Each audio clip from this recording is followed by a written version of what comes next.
I want to share with you 9 things to show you how amazingly honorable is Al-Masjid Al-Aqsa.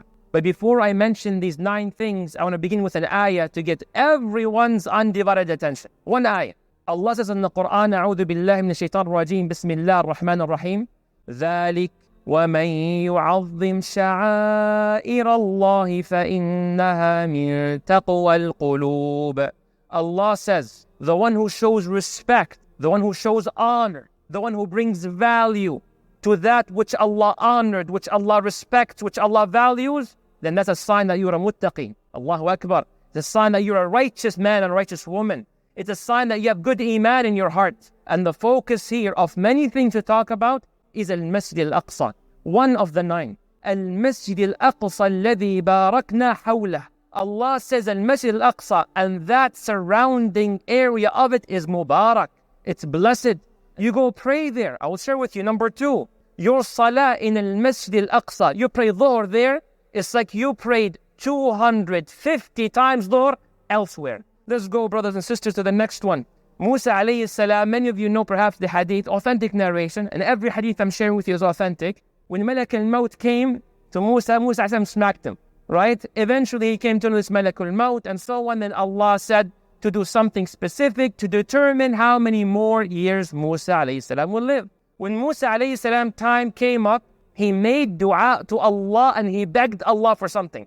His wish, Allahu Akbar. What's his wish? His dream, Musa alayhi salam, who spoke to Allah, وَكَلَّمَ اللَّهُ مُوسَى تَكْلِيمًا, his dream to be buried right next to Masjid Al-Aqsa. Like how close? رَمْيَةْ حَجَر, a throw of a stone. That's how close he wants to be from it. So the Prophet ﷺ says, if I was in Masjid Al-Aqsa next to it and you guys were with me, I would have told you exactly where is the grave of Musa alayhi salam. Did you know another fadila of the 9 to share with you? That the Prophet ﷺ and the Ummah of Muhammad radiallahu anhum and all of us, Ya Rabb al-Alameen, we used to pray to the Qibla of Al-Aqsa before Mecca. And the Prophet ﷺ is commanded by Allah that when you pray to me, O human beings, make your face, your Qibla, your direction in Masjid Al-Aqsa. To never ever lose focus into that masjid. To make it a concern to you.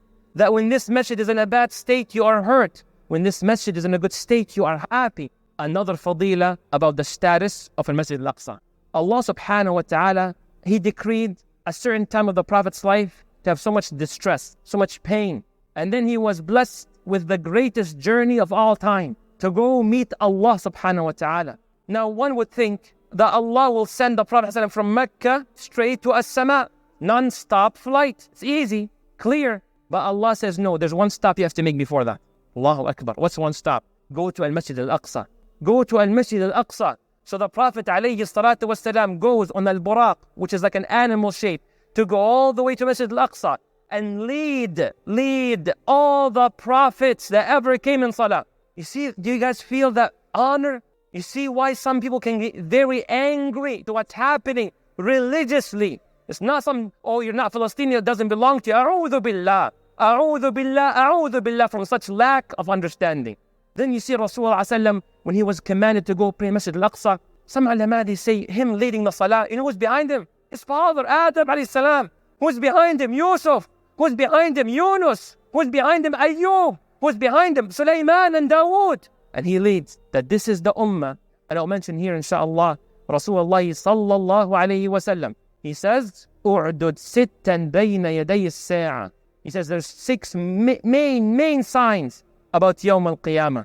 Number 1, Mawti. One of the first early signs of Yawm al-Qiyamah is the death of the Prophet sallallahu alayhi wa sallam. He said, and there will come a time. It says, though Nabi sallallahu alayhi wa sallam, he knows that a time will come in which the believers will be deprived from Masjid Al-Aqsa for a very long time, just like today. When you're watching those images of stun grenades, and you're watching those images of bullets, and you're watching those images of settler extremists chanting out that this is theirs, and desecrating people in that land. So if it hurts us that we are prohibited from Al-Aqsa, if it hurts those of us who are Palestinian in particular, who can't visit the land of our parents, while colonialists and their enablers can, then know that Prophet Musa alayhi salam, the most spoken about man in the Quran, also was prohibited. And the Prophet sallallahu alaihi wasallam said, if I were there, I would show you his grave, تحت الكثيب الأحمر, under the red dune, where Musa alayhi salam was granted that request to be as close to it as possible.